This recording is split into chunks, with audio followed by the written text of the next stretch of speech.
dando continuidade aos nossos estudos, a nossa quinta aula de ciências, onde nós estamos trabalhando os materiais se transformam, tipos de materiais e objetos do passado. Aqui nós temos algumas brincadeiras do passado com materiais usados, né? Aqui tem a pipa, né? A criança confeccionando uma pipa. Lembrando que você, se for construir uma pipa, não faça como essa criança que está usando a tesourinha com ponta.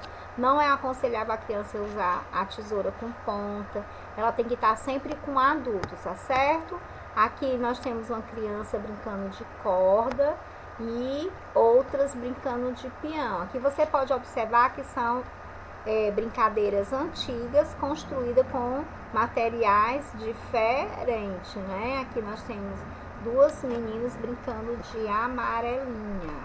Em seguida, nós temos uma atividade do livro da página 147, é uma cozinha, onde nessa cozinha você já pode observar vários objetos fabricados com diferentes materiais. São utensílios domésticos, né? Fabricados com diferentes materiais. Então, vamos ver o que é que na página de vocês é a mesma. Então, vocês vão observar nesse quadro lá, nessa cozinha aí, quais são os objetos consideráveis leves. Nós temos panela, lembrando que essa panela só tem um S, viu? Com um S a mais aqui. Panelas, as formas de alumínio, pano de prato, cortina, pote, leiteira, frigideira, xícaras de porcelana. São objetos que estão lá na cozinha, nessa cozinha aqui, né? Nessa cozinha aqui, certo? Considerado objetos leves.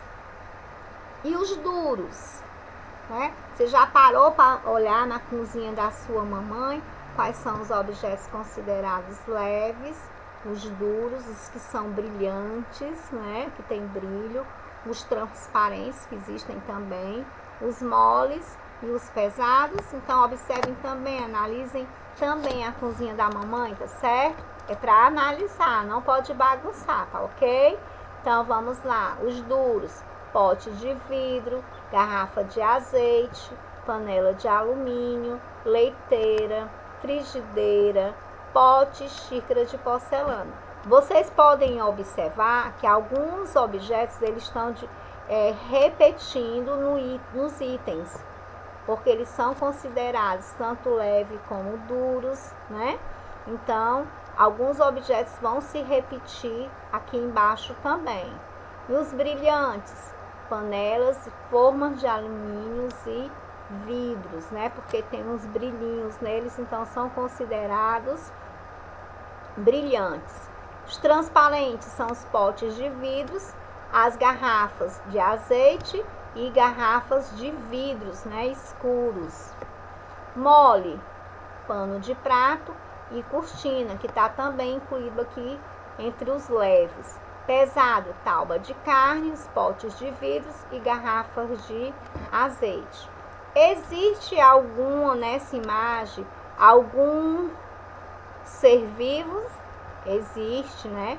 Seres vivos. As plantas, né? As plantas fazem parte dos seres vivos. Essa é a página 147 do nosso livro. Já na página 148 está falando dos objetos que fazem parte do passado e do presente. Vocês viram no início do capítulo, né, falando sobre a pré-história, né, que naquela época também existiam. Será que naquela época existiam brinquedos? Existiam, né? Porque tinha criança, então eles adaptavam tudo de acordo com as necessidades deles. As armas eles mesmo faziam usando os recursos da natureza, a matéria-prima, né? Ou seja, o que eles tinham na natureza.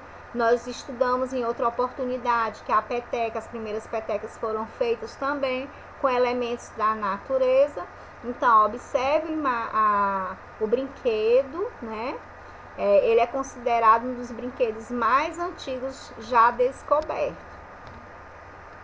Então, essa imagem aqui desse brinquedo dá a entender que ele foi feito com o quê? Com elementos da natureza, né? Foi esculpido, né? Foi dado vida ao desenho, assim, as características do desenho. Então, ele foi esculpido. Esse boneco estava junto a uma criança que viveu, olha o tanto de ano que essa criança viveu lá na Rússia. Ele é muito semelhante aos bonecos atuais, realmente, né? Então, provavelmente era usado na pré-história da mesma forma que os bonecos das imagens a seguir.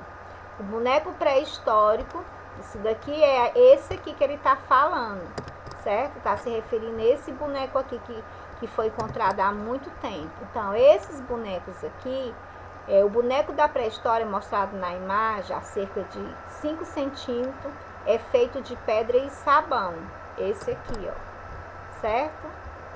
A pré-história era feita de pedra, né? Pedra-sabão. A maioria dos brinquedos atuais são feitos de que materiais?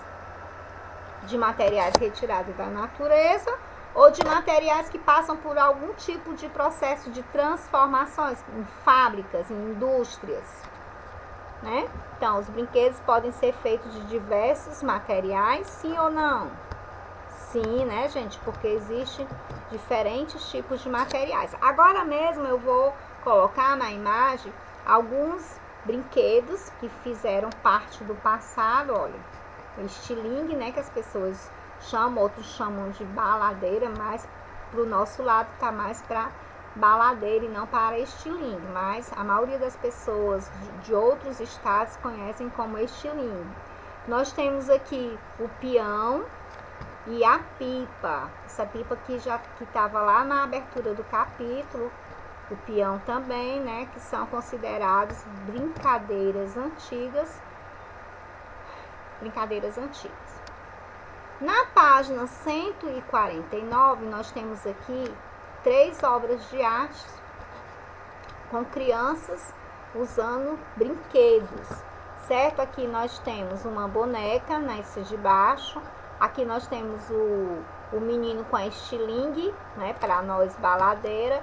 E aqui nós temos algumas crianças brincando de pipa. Quem será que fez esse quadro? De quem será essa obra de arte?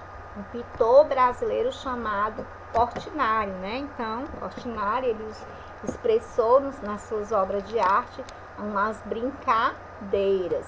Elas apresentam imagem de alguns brinquedos que ainda existem, mas que eram mais comuns no passado. Então, as pipas ainda existem, porque passam de geração para geração, né? Os pais, os avós que brincaram de pipa, eles querem mostrar para as crianças, apresentar para as crianças, para os netos ou para os pais, como que eles brincavam no passado. Então, esse tipo de brincadeira, ela passa de geração para geração, né? Dificilmente se vê uma criança, quase ninguém vê criança hoje em dia brincando com a chamada baladeira, o Portinari chamado de estilingue, certo? Então, após a observação das obras, responda às questões a seguir. Então, tem nessa mesma página, né, da página 149 no livro de vocês, tem essa pergunta, que está perguntando quais os materiais usados para confeccionar, para fazer a pipa, o estilingue e a boneca. Então, a pipa, papel sedas, tiras de bambu, cola e linha. O estilingue, um galho em forma de forquilha, né, como se fosse um Y, e é elástico. E boneca de pano. Eu tive boneca de pano. Na minha sala tem umas pipas também que eu trouxe para a sala para as crianças terem esse contato, as crianças que não tiveram a oportunidade de conhecer. Na B, a B já está na página 150. Você já brincou de algum desses brinquedos? Você já brincou de pipa, de estilingue ou de boneca de pano? Será que brincaram? Será que tiveram esse contato? Aqui nós temos o pintor brasileiro, né? Cândido Portinari foi um dos pintores brasileiros mais famosos, porque ele usava as cores fortes para representar, por exemplo, ele gostava de representar na sua obra de arte a pobreza, a dor e as dificuldades que o povo brasileiro passava, né? Ele é reconhecido em todo o mundo e pintou o painel, muito conhecido também, Guerra e Paz, que fica na sede da ONU, certo? Em Nova York. Então, essa obra de arte dele, o título da obra de arte de Portinari, que trabalhava, retratava nas suas obras a pobreza, a dor e as dificuldades do povo brasileiro, tem o título Guerra e Paz. E está lá na sede da ONU representando, né, o povo brasileiro, sendo o povo brasileiro sendo retratado, né, na obra de Cândido Portinari. Então, gente, aqui tem uma sugestão, tá certo? De leitura que vocês podem pesquisar, tá certo? Livros Crianças Famosas. Aí tá aqui uma sugestão de leitura para você. E você encontra essa dica também no seu livro, na página 150, bem direitinho, para vocês tentarem aprender um pouquinho, fazer a leitura e conhecer um pouquinho da história de Cândido, né, Portinari, tá certo? Esse grande pintor, né, esse grande artista brasileiro. Então, aqui na página 145,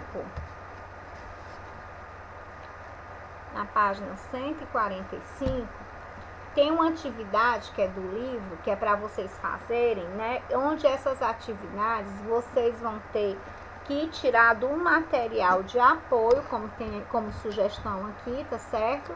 Tem alguns quadrinhos, cada quadrinho indica que o objeto, né, de tamanho, né, pode ser grande ou pequeno, que a massa pode ter de diferentes espécies.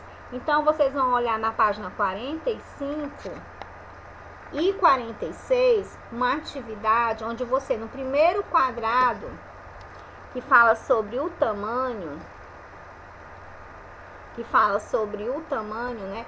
A pipoca você vai colar, porque tem vários desenhos nessa página aí. Então, a pipoca que você encontrar lá no material de apoio, você vai encontrar onde tem o espaço do tamanho, né? O saco pode ser grande ou pequeno, do cheiro e da temperatura. Então, você pode colar, se tiver 3 saquinhos de pipoca, esse saquinho pode ser repetido na parte do tamanho, do cheiro e da temperatura.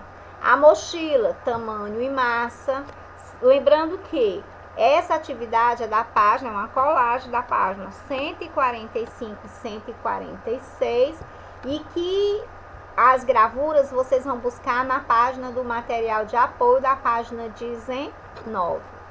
O que tem cor e massa, você vai colar os balões, aí você vai procurar, né, os balões, se tem mais de um balão, vai colocar tanto na parte de cor como na parte de massa. Tá com o livrinho aí, já tá folheando, já tá vendo que na primeira página tem tamanho e na segunda tem massa.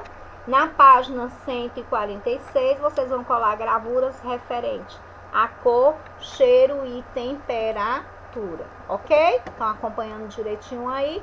E aqui tá as dicas para vocês fazerem a colagem corretamente, tá certo? Aqui são o nome dos desenhos e aqui as dicas, né, das características com relação se é tamanho, cheiro, temperatura, se a cor, a massa, ok?